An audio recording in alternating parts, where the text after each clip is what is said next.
Sugar चाहे कितनी भी पुरानी हो, अगर ये काढ़ा 7 दिनों तक लगातार पीते हो तो आपकी शुगर कंट्रोल में आ जाएगी। जी हाँ दोस्तों, डायबिटीज़ यानी कि शुगर की बीमारी काफ़ी ही गंभीर बीमारी है। डायबिटीज़ एक स्थायी रोग है जिसमें कि आपका जो ब्लड होता है उसमें शुगर लेवल या तो बढ़ जाता है या फिर घट जाता है। इसकी सबसे बड़ी वजह हमारी भागदौड़ और तनाव से भरी जिंदगी है, खराब दिनचर्या और खान पान की गलत आदतें। ये जो सारी चीज़ें हैं वो कारण हो सकती है डायबिटीज़ होने का। डायबिटीज़ के वजह से कई दूसरी बीमारियां भी होती है जो कि बहुत ही ज़्यादा खतरनाक होती है, जैसे कि हृदय रोग, ऑर्गन फेलियर हो जाते हैं, नर्वस सिस्टम से जुड़ी बहुत सारे बीमारियां होती हैं और साथ ही साथ बालों का गिरना, स्किन में प्रॉब्लम, किडनी का ठीक से काम ना करना, ये सारी चीज़ें डायबिटीज़ के सिम्टम्स हैं। डायबिटीज़ कंट्रोल करने के लिए सबसे ज़रूरी है कि आप अपने खान पान पे विशेष रूप से ध्यान दें और परहेज करें। इसके अलावा कई ऐसे घरेलू उपाय हैं जिनसे आप डायबिटीज़ कंट्रोल करके अपना लाइफस्टाइल को सामान्य बना सकते हैं, सामान्य रूप से अपना जीवन को व्यतीत कर सकते हैं। डायबिटीज़ के जो पेशेंट होते हैं उनका जो लाइफस्टाइल है काफ़ी ही स्ट्रेस में व्यतीत होने लगता है। उन्हें ऐसा फील होता है कि उनका जो लाइफ है वो खाने में नमक कम के बराबर हो गया है। लेकिन डायबिटीज़ को एक अच्छी जीवन शैली और एक्सरसाइज से, कुछ प्राणायाम करके ठीक किया जा सकता है। ऐसा कुछ नहीं है कि एक बार अगर आपको शुगर की बीमारी हो गई तो आपको पूरी उम्र इंसुलिन ही लेना होगा या फिर आप इसे कंट्रोल नहीं कर सकते हैं, ऐसा कुछ भी नहीं है। लाइफस्टाइल में कुछ चेंजेस आपके इंसुलिन को कम कर सकती है। आपके शरीर में अगर ग्लूकोज की मात्रा बढ़ जाती है तो इसे डॉक्टरी भाषा में हम लोग डायबिटीज़ कहते हैं। ये डायबिटीज़ होता क्यों? तो बॉडी की जो ब्लड होती है उसमें इंसुलिन लेवल चाहे तो बढ़ जाता है या फिर घट जाता है। अब जो इंसुलिन होती है वो हमारे बॉडी में ग्लूकोज को ट्रांसफ़र करती है। जब आपकी बॉडी में अच्छे से इंसुलिन वर्क नहीं करेगी तो आपकी जो बॉडी की ब्लड की वेसल्स है वो अच्छे से प्रॉपर वर्क नहीं कर पाएगी और यही कारण है कि ये एक बीमारी के रूप में तब्दील हो जाती है और उसे डायबिटीज़ कहते हैं। इसके होने के बहुत सारे रीजंस हो सकते हैं, जैसे पानी का कम पीना। पानी कम पीने से आपकी बॉडी में शुगर का लेवल बढ़ जाता है और मोटापा भी डायबिटीज़ को न्योता देती है, क्योंकि जिन्हें ओबेसिटी की प्रॉब्लम है उन्हें भी डायबिटीज़ का खतरा हो सकता है। या फिर कोई भी आप शारीरिक एक्टिविटीज़ नहीं करते हो जैसे कि एक्सरसाइज, योगा, प्राणायाम, तो उसमें भी आपकी बॉडी का जो इंसुलिन लेवल है वो काफ़ी सेंसिटिव हो जाता है, जिससे भी आपको डायबिटीज़ का खतरा हो सकता है। और भी इसके बहुत सारे रीज़न है, जैसे कि आप अच्छे से नींद नहीं लेते हो, आपको इंसोमिया का प्रॉब्लम है तो भी आपको डायबिटीज हो सकता है। स्ट्रेस भी इसका बहुत बड़ा रीज़न है। साथ ही साथ अगर कुछ आप अटपटा खाते हो तो वो भी डायबिटीज़ का कारण बन सकती है। तो इसके लिए आपको अपने लाइफस्टाइल को चेंज करना होगा, एक अच्छी जीवन शैली अपनाना होगा। तनाव मत लीजिए, जो पौष्टिक खाना है उसे खाइए, थोड़े बहुत योगा प्राणायाम करिए और साथ ही साथ मैं आपको एक काढ़ा बताऊंगी जो कि बहुत बहुत बहुत ही ज़्यादा इफ़ेक्टिव है आपके ब्लड शुगर को मेंटेन करने के लिए।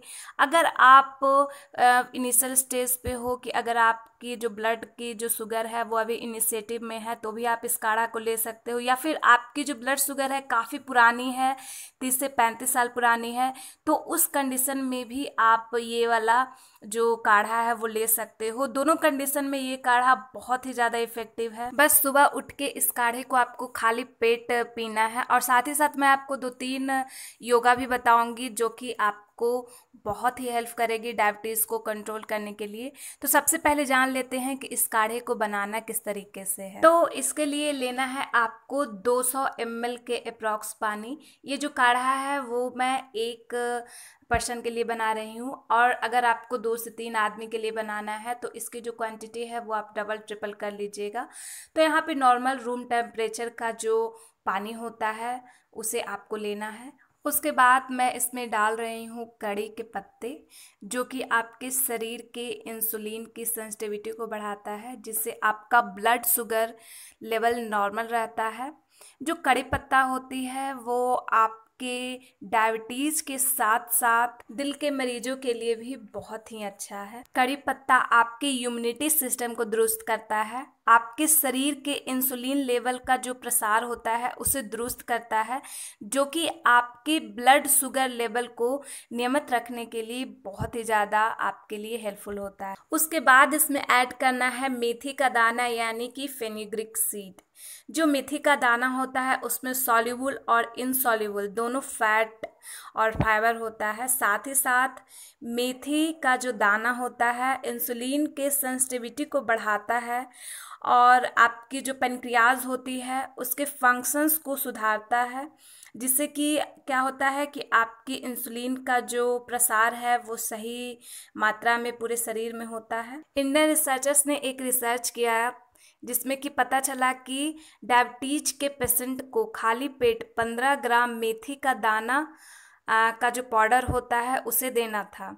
जब उन्होंने 1 महीने तक लगातार इस प्रोसेस को किया, उसके बाद जब उन्हें जांच किया गया तो उनका जो ब्लड का जो ग्लूकोज का लेवल है वो काफ़ी कम हो गया और साथ ही साथ ग्लूकोज लेवल जो टॉलरेंस है उसमें भी काफ़ी इम्प्रूवमेंट देखने को मिली और जो उनका टोटल कोलेस्ट्रॉल था वो भी कम हो गया। जो नेक्स्ट इंग्रेडिएंट है वो ऐड करना है इसमें दालचीनी का पाउडर। मैंने क्या किया हुआ है कि दालचीनी को 2 से 3 घंटे के लिए भिगो करके उसे नॉर्मली हाथ से ही मैश कर लिया है, तो जो इसका गुण है वो डबल हो गया है।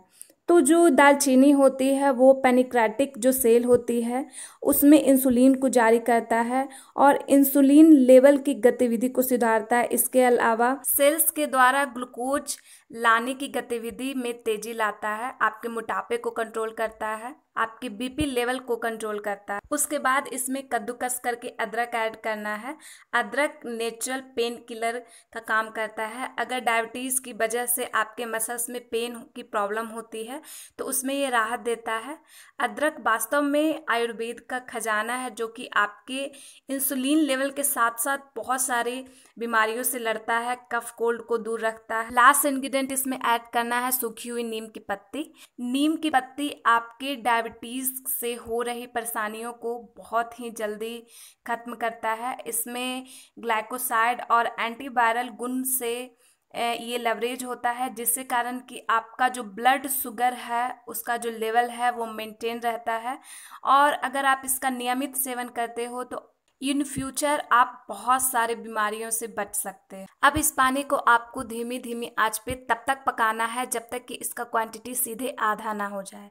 मतलब कि मैंने 200 ml पानी लिया है, इसे तब तक उबालूंगी जब तक कि ये 100 ml ना हो जाए। उसके बाद इस पानी को आपको 10 से 15 मिनट के लिए ऐसे ही छोड़ देना है ताकि ये हल्का गुनगुना रह जाए। अब इसे आपको छान लेना है और ये आपका काढ़ा बनकर तैयार हो गया है। आपको सबसे पहले सुबह में उठकर ये काढ़ा बना करके खाली पेट पीना है। उसके बाद आधे 1 घंटे के बाद आप ब्रेकफास्ट कर सकते हो या फिर ये जो काढ़ा है उसे पीने के बाद आप कोई योगा या प्राणायाम कर सकते हो। ये जो काढ़ा मैंने आपको बताया है वो डायबिटीज़ के पेशेंट के लिए ट्राई और टेस्टेड है। आप इसे आराम से बेझिझक हो करके सुबह में खाली पेट पी सकते हो और जो इसका रिजल्ट है वो आप देख सके, जो बॉडी का ब्लड शुगर है वो मेंटेन हो गया है और आपका जो इंसुलिन का लेवल है वो भी बैलेंस हो गया है। साथ ही साथ अगर आप तनाव में रहते हो उसे ये कम करेगा और अगर आपको नींद नहीं आती है, अनिद्रा की प्रॉब्लम को दूर करेगा, आपकी बॉडी में अगर किसी प्रकार का पेन है उसे कंट्रोल करेगा और सबसे बड़ी बात कि अगर आपको मोटापा की प्रॉब्लम है तो ये आपके इम्यूनिटी सिस्टम को स्ट्रॉन्ग करेगा, आपके मेटाबॉलिज्म पावर को बूस्ट करेगा, जिससे कि आपका मोटापा कम होगा। चलिए मैं आपको 2 एक्सरसाइजेस बता देती हूँ जो कि आपके डायबिटीज़ लेवल को कंट्रोल करेगा। तो जो सबसे पहला एक्सरसाइज है वो है कपालभाति। कपालभाति प्राणायाम आपके मस्तिष्क के नसों को ऊर्जा प्रदान करता है। साथ ही साथ डायबिटीज़ या मधुमेह के मरीजों के लिए बहुत ही अच्छा प्राणायाम है क्योंकि ये आपके पेट की नसों को सक्रिय करता है, जिससे कि आपकी बॉडी की जो इंसुलिन लेवल है, जिसकी सेंसिटिविटी है, वो भी काफ़ी हद तक कम हो जाती है। इससे आपका जो स्ट्रेस लेवल है वो भी कम हो जाता है। और जो दूसरा आसन है वो है धनुरासन। धनुरासन डायबिटीज़ के पेशेंट के लिए बहुत ही अच्छा प्राणायाम है।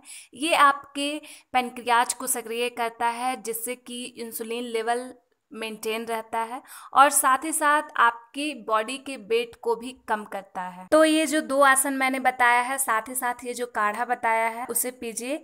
डेफिनेटली आपका जो ब्लड शुगर है वो काफ़ी स्टेबलाइज रहेगा। आपका जो ब्लड शुगर है वो बिल्कुल भी बढ़ेगा नहीं। अगर आप प्री स्टेज में हो तो आपका जो ब्लड शुगर है वो क्योर भी हो सकता है। ये सारी चीज़ें करने से आपका जो ब्लड शुगर है वो अचानक अगर बढ़ जाता है तो वो वाली प्रॉब्लम, वो वाली दिक्कत आपको नहीं आने वाली है। साथ ही साथ आप स्ट्रेस कम लीजिए, अच्छे से सोइए, खान पान पे ध्यान दीजिए। तो ये था मेरा आज का वीडियो कैसा लगा है, इस वीडियो के बारे में आप मुझे कमेंट सेक्शन में ज़रूर बताइएगा। तो इसी तरीके के बेहतरीन एपिसोड के साथ मैं आप लोगों को अगली वीडियो में मिलती हूँ। तब तक खुद से प्यार करिए, अपना ख्याल रखिए। Thanks for watching video till then, bye bye.